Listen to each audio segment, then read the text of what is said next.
Hello everyone. Take a quick second and think about the last time you opened your phone just to check one thing, and then surface 10 minutes later somewhere completely different. If that feels familiar, that's not because you're lazy or undisciplined. It's because we're living inside a system that has gotten very, very good at competing for your attention. And AI is the newest addiction.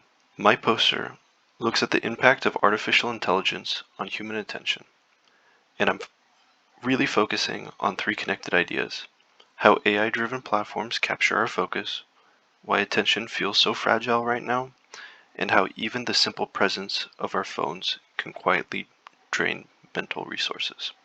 First, AI platforms and your stolen focus. Your attention isn't just drifting anymore, it's being hunted.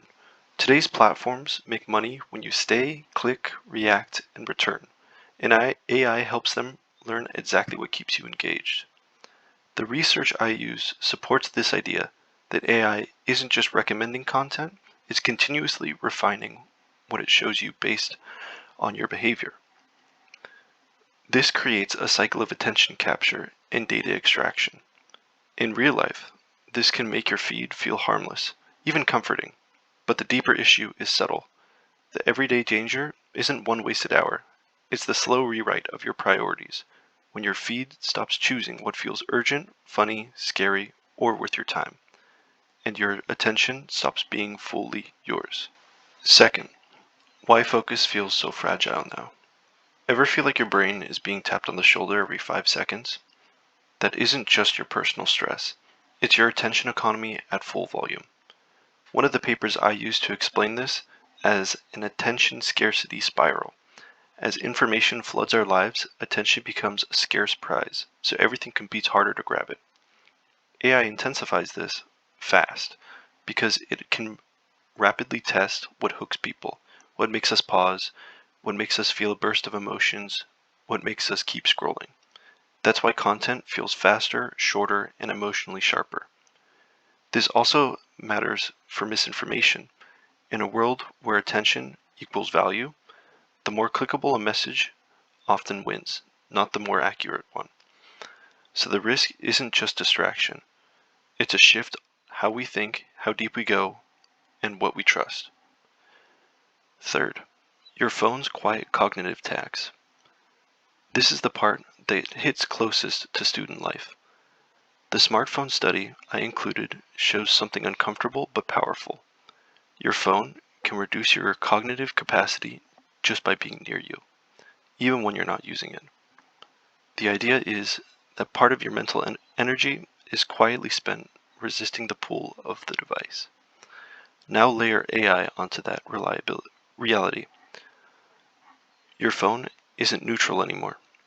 It's a personalized attention magnet trained on your habits, your curiosity, and your weak spots. So, if your phone is sitting in your line of sight while you study, your brain is already negotiating. So what does that mean for the everyday person? The big takeaway is that the attention isn't just a personality trait, it's an environment, and AI is shaping that environment in ways that are efficient, adaptive, and often invisible. What should we watch out for? Three things: the illusion of choice, when a feed feels like your preferences, but it's also training on your preferences. Two, high-speed living, where you skim instead of think, react instead of reflect, and feel informed without going deep. And three, the I'm fine myth, believing you're immune just because you're not checking your phone.